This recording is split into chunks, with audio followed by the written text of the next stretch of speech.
तो आज के वीडियो में हम बात करेंगे काइंड्स ऑफ प्रीपोजिशन की। काइंड्स ऑफ प्रीपोजिशन में पहले हम देखेंगे सिंपल प्रीपोजिशन की। सिंपल प्रीपोजिशन क्या है? ये वो हैं जो हम रोज़ सेंटेंसेस में पढ़ते या बोलते हैं, जैसे by, at, of, with, through etcetera. तो इस तरीके के वर्ड्स, इस तरीके के प्रीपोजिशन आप अक्सर देखते होंगे, तो ये कहे जाते हैं सिंपल प्रीपोजिशन। एंड दूसरे नंबर पर है कंपाउंड प्रीपोजिशन। कंपाउंड प्रीपोजिशन वो होते हैं जो नाउन या एडजेक्टिव या एडवर्ब के पहले लगाए जाते हैं। हम इन्हें ऐसे बोल सकते हैं which is generally formed by prefixing a preposition, यानी प्रीफिक्सिंग मीन्स जो किसी शब्द के पहले लगाया जाता है, तो उसको कहते हैं कंपाउंड प्रीपोजिशन। इसको आज समझेंगे वर्ड्स के तरीके। About, A, about, below, between, beyond, along, among.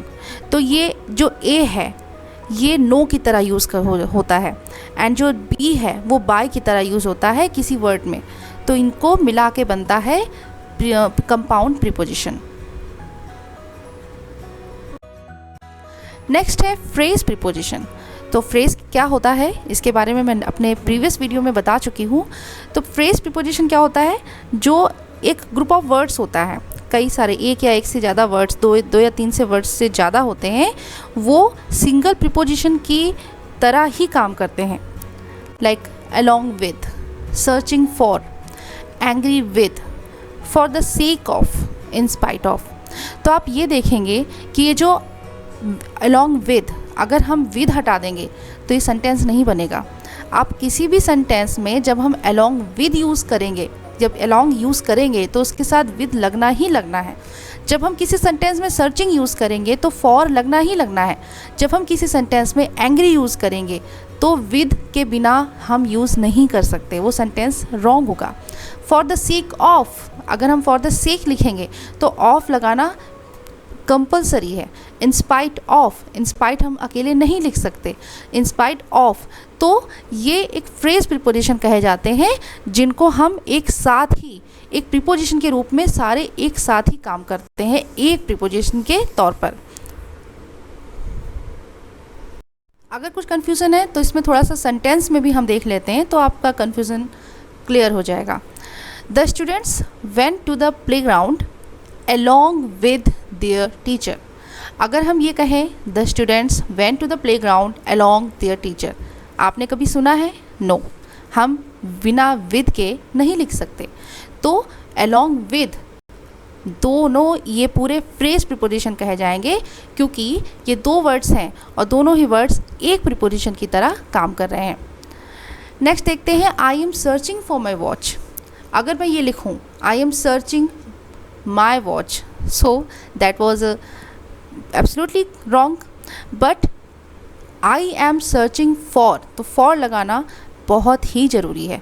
तो I am searching for my watch is the right sentence। She is angry with me, she is angry me, you can't write this, you can't never read this। आप कभी ये नहीं देख सकते, आप कहीं भी आप देखेंगे तो आप एंग्री अकेला नहीं होगा, साथ में विद ज़रूर होगा। Next is he started yoga for the sake of his health.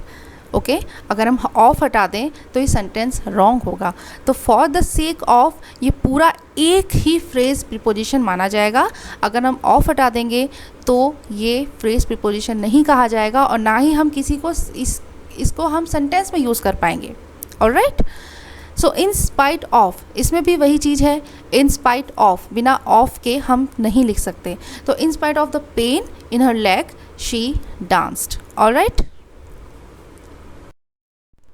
Last is participle preposition like pending, during, considering, regarding, respecting and touching. तो ये क्या है? ये है पार्टिसिपल प्रीपोजिशन। ये प्रेजेंट पार्टिसिपल, ये वर्ब के प्रेजेंट पार्टिसिपल हैं। ओके, और ये इनके साथ नाउन या प्रोनाउन अटैच ही नहीं होता, बिल्कुल भी अटैच नहीं होता नाउन और प्रोनाउन इनके साथ। और ये क्या कहे जाते हैं? Participle prepositions. कन्फ्यूज़न ना हो इसके लिए हम थोड़े सेंटेंसेस भी देखते हैं इसके।